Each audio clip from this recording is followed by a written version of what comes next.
मित्रांनो, welcome to my channel. आज मी बनवणार आहे कढी। ताकापासून बनवणार आहे। सर्वप्रथम मी एक थैली अमूल ताकाची थैली घेतलेली आहे।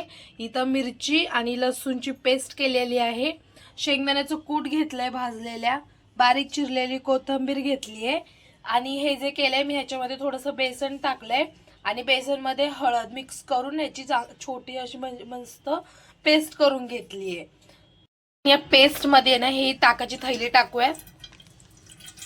हे ताक जे आहे ते ह्याच्यामध्ये टाकूया मिक्स करायला आणि नंतर ना फक्त आपल्याला तडका द्यायचा आहे ह्याला, जसं आपण ह्या चटणी म्हणजे जेव्हा इडलीची चटणी करतो ना त्या टाइप मध्ये, पण ह्याला कशी उकळी फोडायची। मिक्स करून घेऊयात आपण ह्याला। एकदम असं मिक्स केलेलं आहे। आता तडका द्यायचा आहे आपल्याला। कढई गरम करायला ठेवली आहे, त्याच्यामध्ये मी 2 चमचे तेल टाकतेय। 2 किंवा 3 टाका।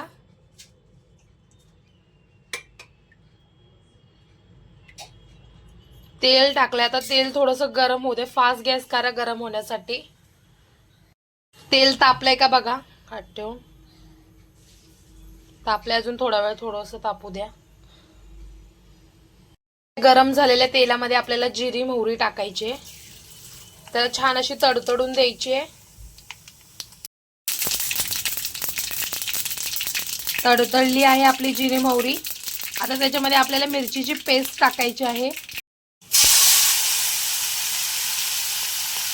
मिक्स करून घेऊया।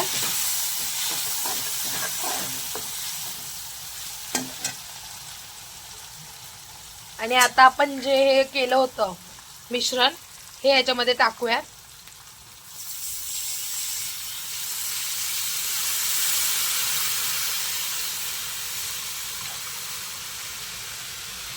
बघा हे असं दिसतंय।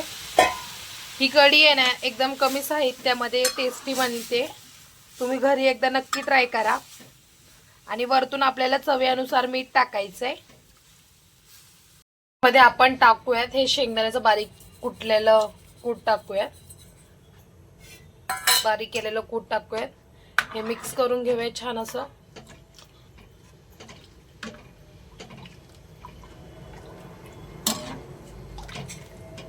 आणि कोथिंबीर टाकूयात बारीक चिरलेली।